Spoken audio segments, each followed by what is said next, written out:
Hey everyone, welcome back to another episode of the Small Success Podcast. We are continuing our Meet the Squad series, and I am so excited today. We have another special guest in the studio. I'm going to let my guests introduce themselves. I'm Pam Downing. I'm the Operations and Marketing Strategist here at Larison Media. I'm here with...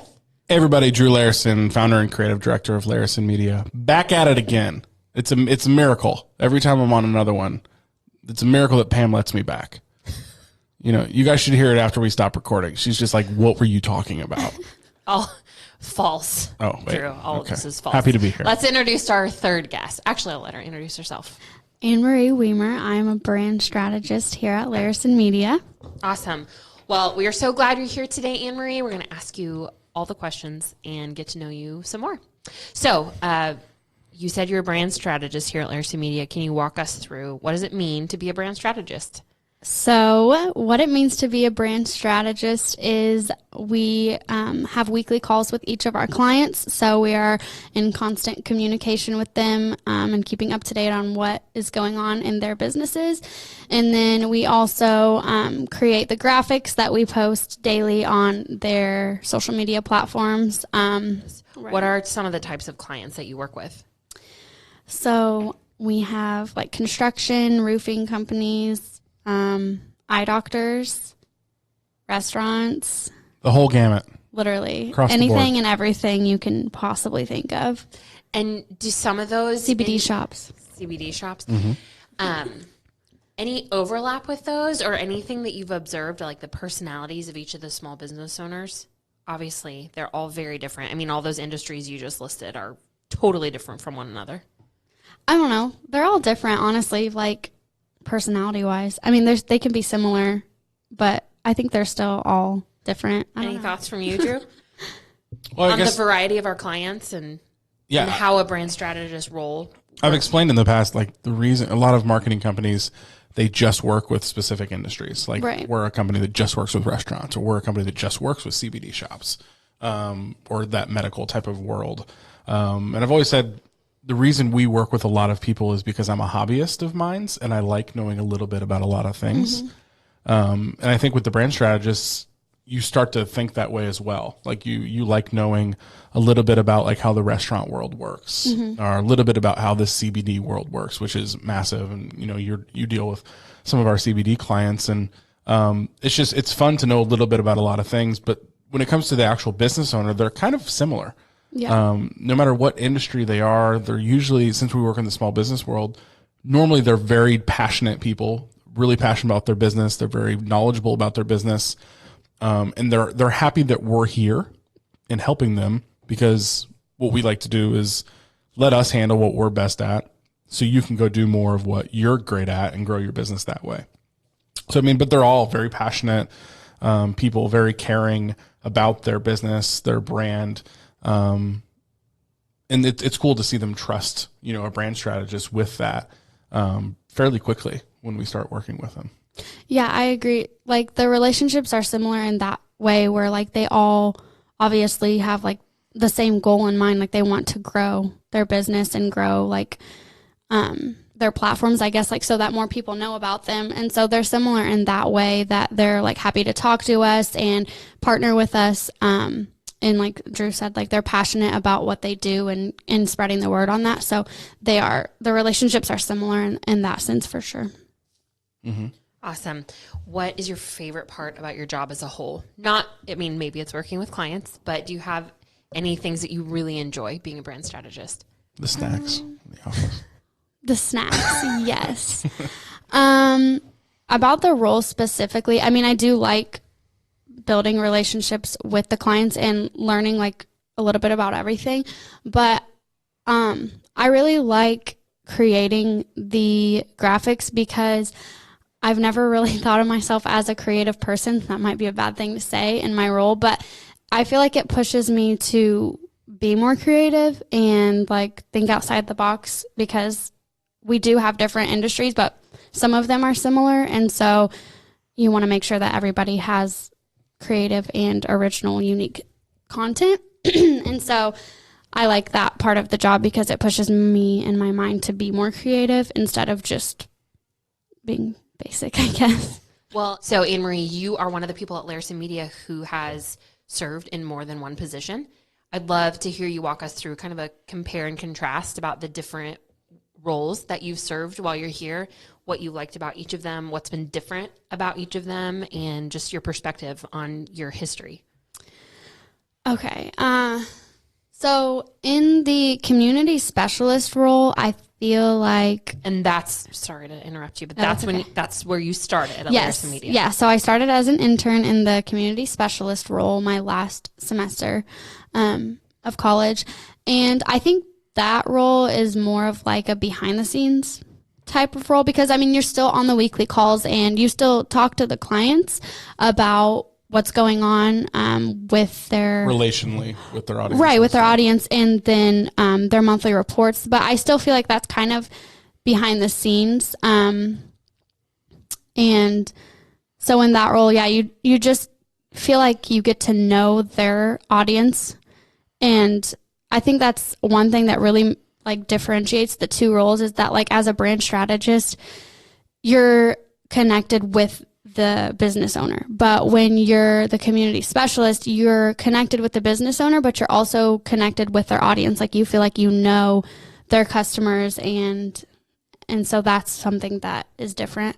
But then as a brand strategist, I feel like you're a lot more hands-on. Like when I was a community specialist, I would always be like, how do you know what specials they're having, or how do you know what's going on in their business, like about all these different businesses? But now as a brand strategist, I'm like, oh, they're having this deal this week, they're doing this event this week. I mean, you're just a lot more hands-on with what the business is doing. And the community specialist still knows that stuff through communication with the brand strategist, but I just feel like it's more on your radar and on your mind as a brand strategist, like what's going on in the business. So I've always thought the brand strategist is creating the strategy. Community specialist is reacting to that strategy through, the engagement that the content, through the strategy, through that engagement it's getting. Yeah, for sure. Yeah. So it's a really good marriage of roles, I feel like. Yeah. Yeah. The community specialist knows what they need to know, but really their job is, I've said like this is their fancy description of their title. They're in charge for the overall relational health between our clients and their online audiences. The brand strategist is really just overall in charge of the strategic health of what the content is and what we're talking about for each client. Yeah. Yeah. And so I feel like the community specialist has the responsibility of, oh my gosh, I want to make sure that we're speaking with the audience in the way that the client would want and in like a positive way, creating that relationship. And then as the brand strategist, you're trying to post that content and keep positivity that way. And like, I don't know. Yeah. I want to go back to something you said about being creative. Oh, good. Because I wanted to go back to that as well. Yeah. What's really interesting to me, and I want you to talk a little bit more about yourself personally. I mean, don't tell us all your deepest, darkest secrets, but or do. It's fine. Or do. But you guys, Anne Marie is a musician. And so when you said you didn't think of yourself as creative, I'm like, we're literally, our heads are the exact same space. Like, right what? now. And I have an answer to it. Because okay. Because we've played music together for years. So I have like that musicianal head. Is that a word? Did I just make that up? It is now. It's not a word. You're a CEO. You do music. what you want. I can't make up words. My name ain't Webster. But we have that musical head where we're creative in that way. And I think that leads to just creativity in life in general. However, I think I discovered this over myself, like the last few years of owning this business. I think I'm an extremely creative person. And I think I always have been my entire life.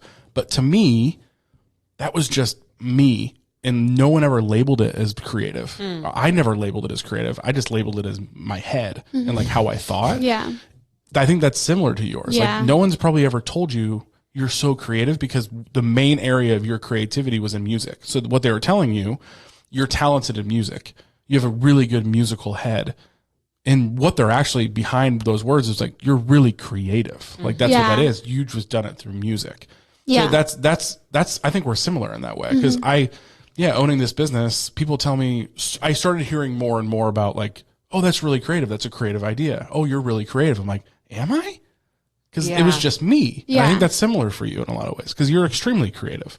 Yeah. You're just learning how to take your creativity in a different world than what you've done before. Yeah. And which is interesting. It's really cool because I think you're naturally really, really creative, and you're just learning to stretch that natural creativity to something else other than what you've done in the past, which is a lot of music. Yeah.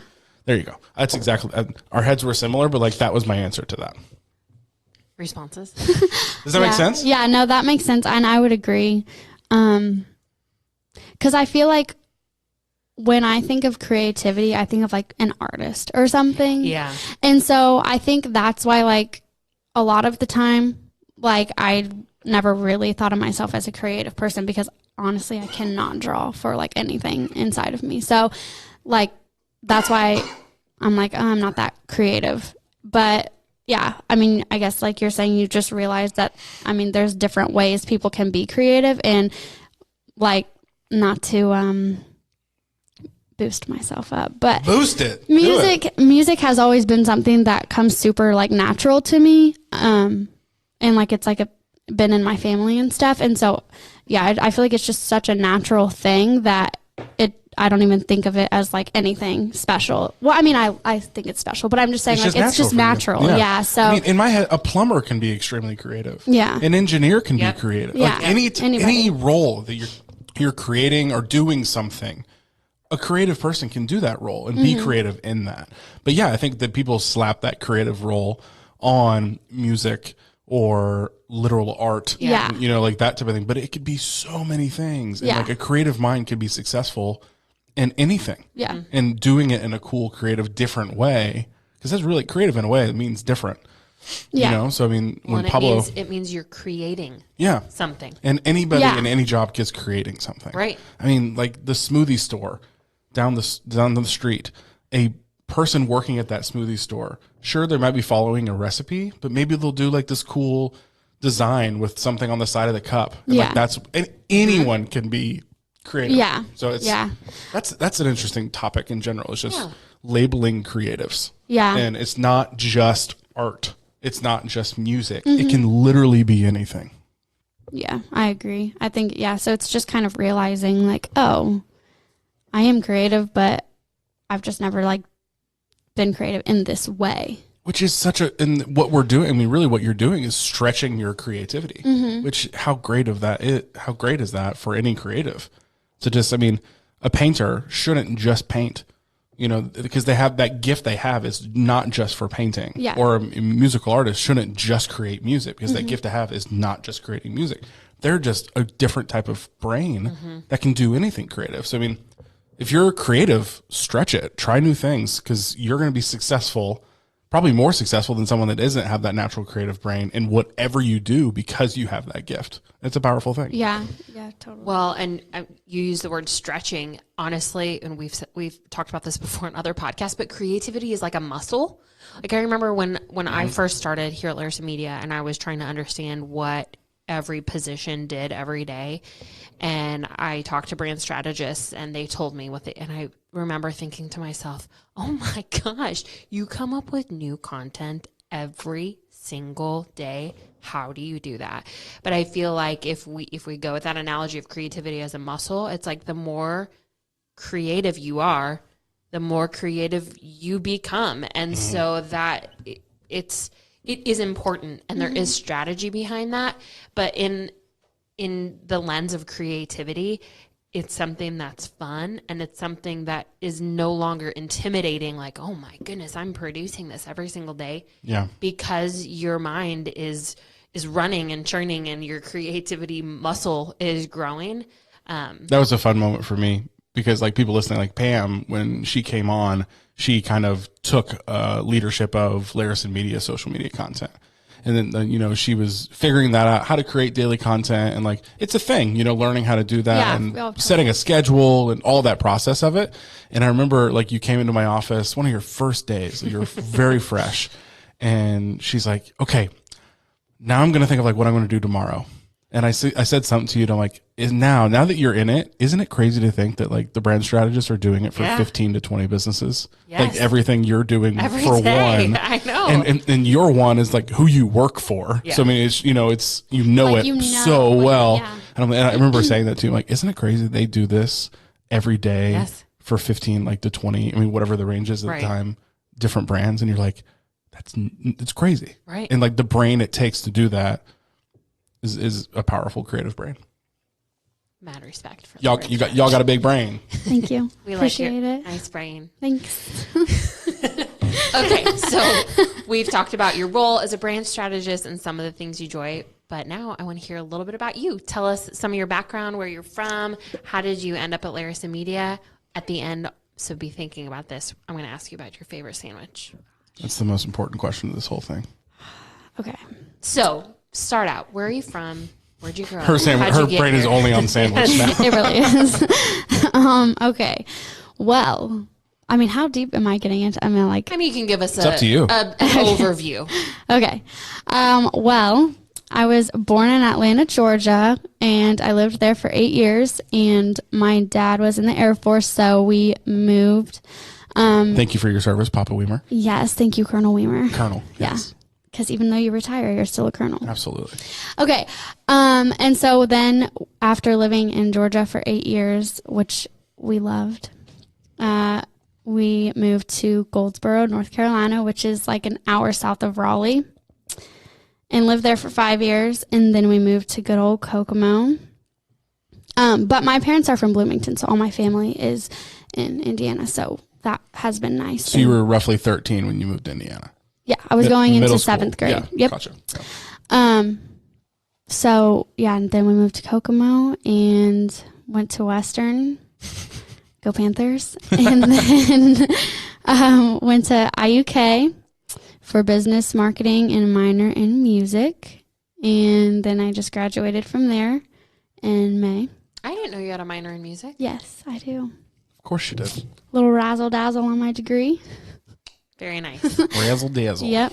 And then sorry, go ahead. No, you're fine. Well, because we talked about this with Anna in her podcast about like being an intern at Larison Media as well, and like how that worked with your college life. What was it like being an intern here compared to like being in classes, learning in classes what you were learning here, like that whole world? What was that like? I mean, because let me brag on you for a second, because I bragged on Bailey because she finished college in 3 years. You had a job here, your internship here, a full load of classes, made the dean's lists your senior year, and like just crushed classes it. And you worked here? Oh yeah. Dang. I had 18 hours. Plus going through like training. Yeah, 18 credit hours, was working here, training for a new position here, all her senior year, and she finished on the dean's list. Yeah, because I even did the brand strategist role like my last like month of college or something. So. Oh my God. I know. And it's stepmommy season too, so there's all that on top of it. Yeah.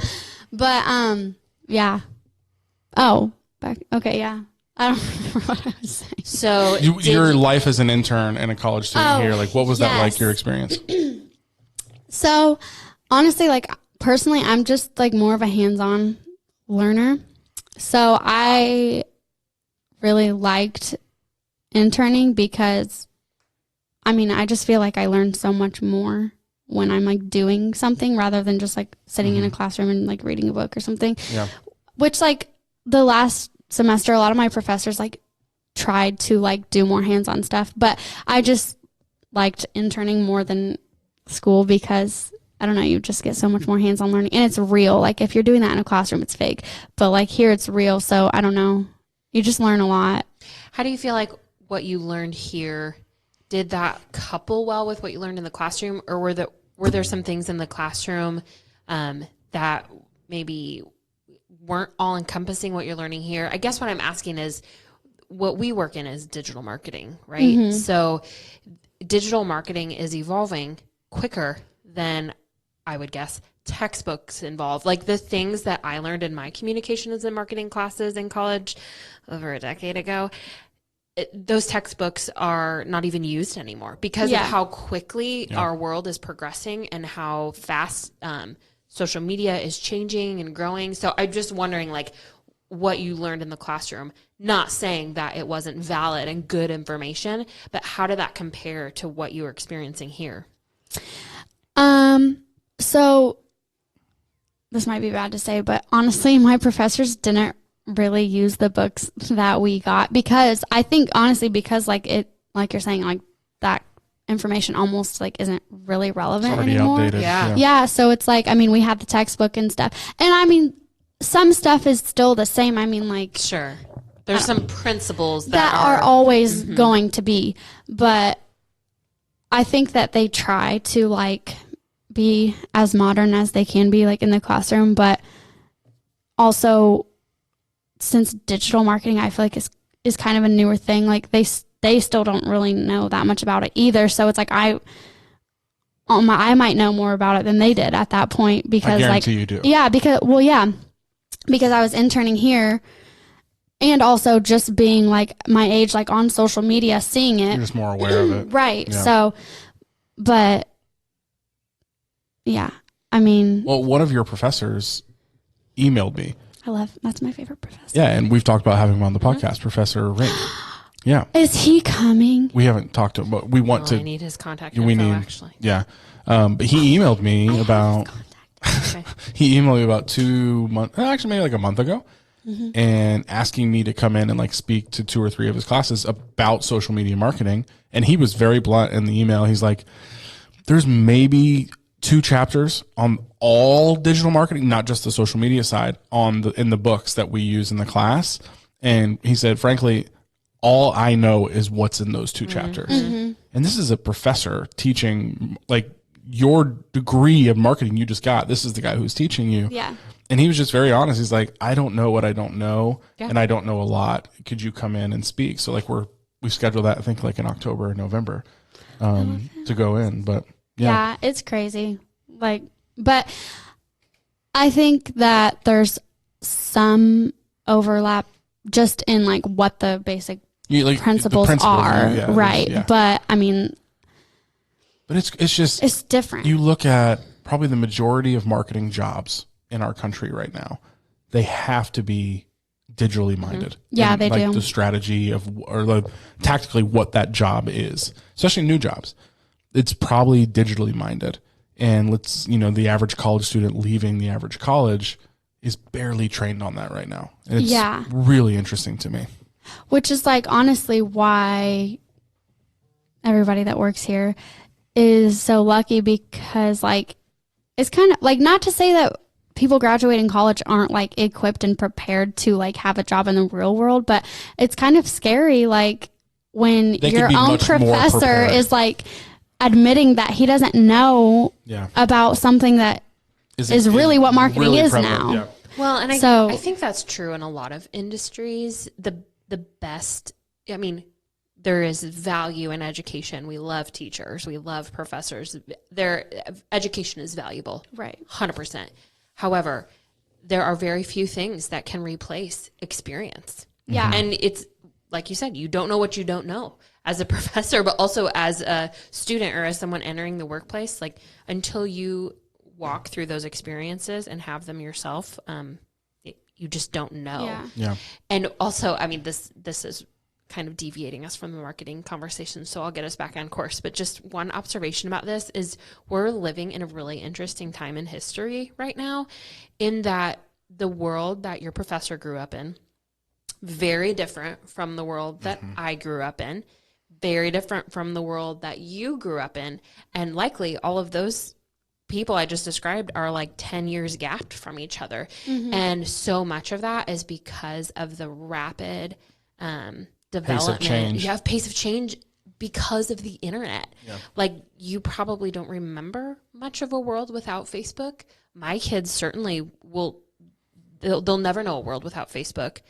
I remember a world without Facebook. Yeah, Your professor remembers a world without the internet. Yeah. You know what I mean? Like he would have to send me a letter in the mail to come speak. Literally. Well, probably a phone call. Probably almost did. The phone. Oh yeah. His emails were extremely proper. I love that about him. It was like a letter.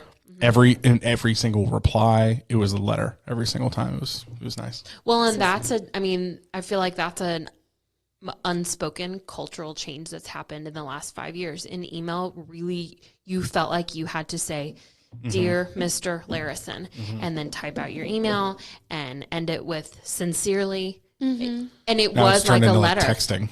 Yeah, honestly, and so that's kind of like, I kind of get nervous like emailing clients because I don't know how they're like what their expectations, what they want. Yeah. I mean, I do know, like, since I feel like I might know some of them better than others personally. Mm-hmm. So like in that sense, I'm like, oh, well, this is fine to send to them. We have some clients like text me. Literally. Like, they don't even want to email. Yeah, yeah. Yeah. I think we will see, this is like my futuristic projection. I think in our lifetime, email will be antiquated. Think about Slack. Mm-hmm. And for people listening, Slack is like an internal chat system for organizations. So we use it in our office. It's really great if somebody's working remote, then they can still have constant, easy communication with everybody in the office, but it's good for when everybody's in the office as well. But like one of Slack's main purposes when they started their business is like, we want to eliminate inner corporation email, like eliminate it. And think of all the communication we do on Slack for little stuff. So, hey, send me that video file. Hey, send me that or whatever. Hey, what do you think of this? Or down to like the funny things where we send each other GIFs. But like all that communication that happens, Slack has the data. Actually, I'll look it up later of how many messages we've actually sent. Before Slack, that would all have to be email. Right. Everything. When asking for a file, like there would be no other way. Can there be group email? Oh, that's a stupid question. Yeah, there can be. But like, like everything we do use Slack for would have to be email before. I've had like multiple people in emails, but it's just so weird to think about like sending a GIF in an email. Well, an email is a lot less conversational. Yeah, that's why I don't picture it as like a group message. If you're sending something to Drew, like a file, and you copy me on it, I'm not going to respond via that email thread, but also you can share documents on Slack. Yeah. And it can almost become a co-working space. Actually, I just installed Google Drives it's changed your life. I mean, it's changed my life. Yeah, it's great. Onto Slack. Anyway, kind of going down the Slack rabbit hole, but I don't need to email you guys for anything. Yeah. Hardly at all. It feels weird when I email you guys. Unless it's including a client, obviously super important. Right. And so, of course, we're checking our email and interacting with it. But internally, we could almost make a rule like there's no internal email, because why would you ever do that? Yeah. Sorry for emailing you guys all the emails I've sent you.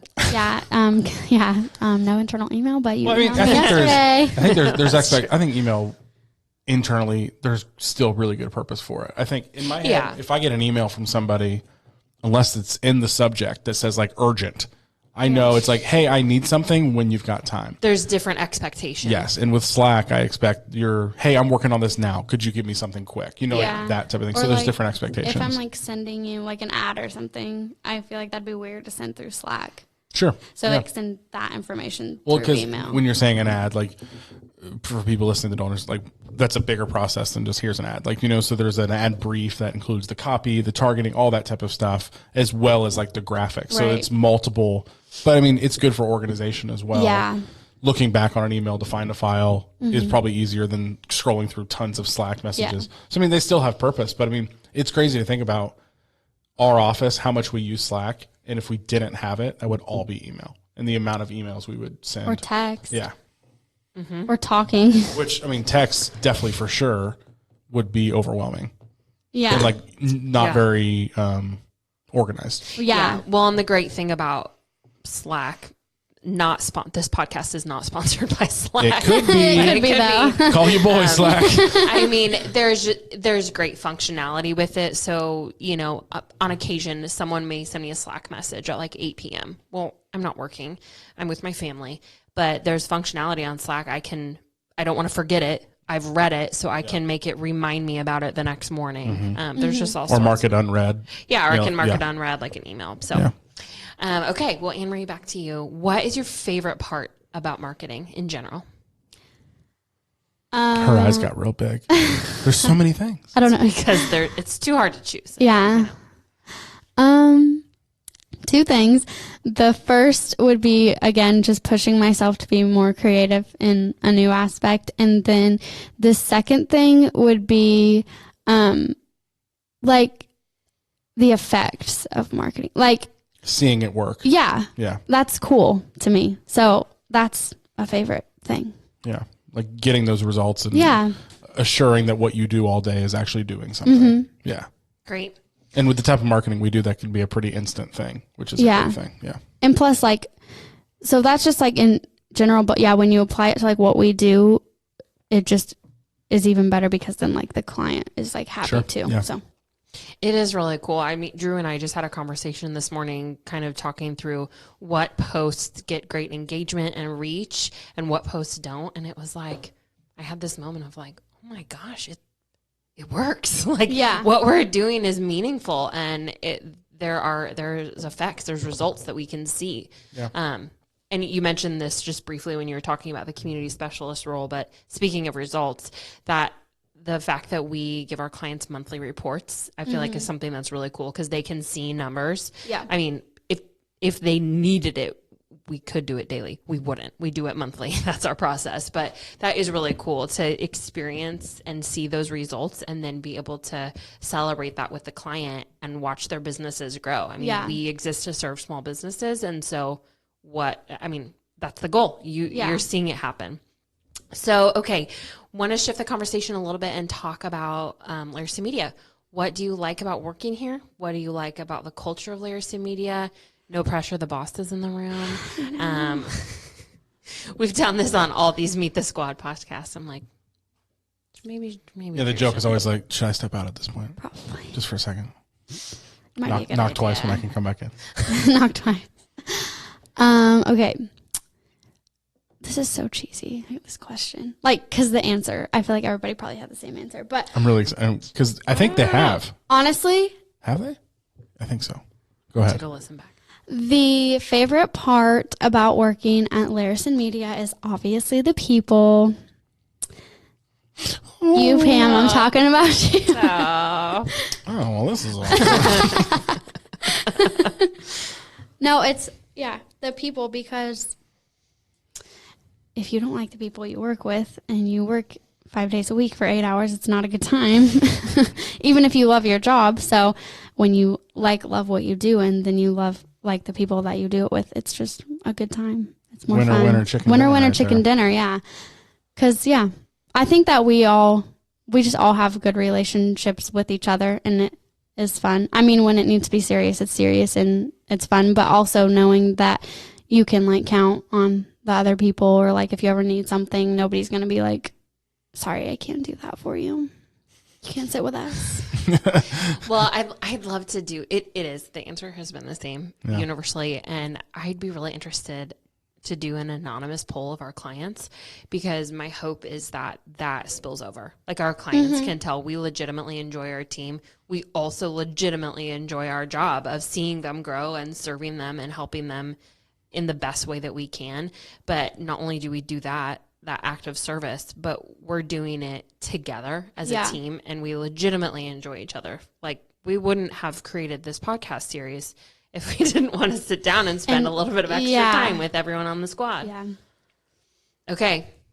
Last but certainly not least. Dum, dum, dum. Wait, you said my favorite thing about the culture, which I know is also the people, but also the snacks. The snacks. Okay, yeah, we can get into snacks that. Get quite a few shout outs in this because who wants to go to work and be hungry? Not me. And plus, even when you put a special request in, like popsicles, you get it the same day. So I'm better than Amazon. Shout out to Drew Larison. You did get a great. Actually, we need 2 varieties of popsicles today, because there's a lot of popsicles in the freezer. I know, but I've been eating them every day. It's not good. I'll eat 2 a day though if you need me to. If the company needs it, I'll be there to eat 2 popsicles a day. Actually, we recorded a podcast earlier this week, and this is a great example of an employee coming to the leader and asking for a specific change. And he listened right away. Okay, trying to make this high level, but we'll go with popsicles. Okay, last but not least, Anne Marie, what is your favorite sandwich? Honestly, I don't know. I like all food, but... Do you want to hear the other people's answers? No. Okay. Honestly, sandwiches. Probably a grilled cheese, to be quite honest with you. What kind of bread? What kind of cheese? Oh, just white bread. And 2 slices of Colby Jack or 2 slices of pepper jack. Ooh. Depends if you're feeling spicy that day. Yeah, and I usually am feeling spicy that day. Clarify white bread. Are you meaning like white, like Wonder Bread? Or Does Wonder Bread still exist? Yeah, I think so. I thought they went out of business. Because weren't they the same people as like Twinkies, and then like they had a thing where they ran out of I don't know. They are alive They're and still well. around? Okay. I think they are. Remember when Twinkies went out of business? man. And like America. people stormed the grocery stores?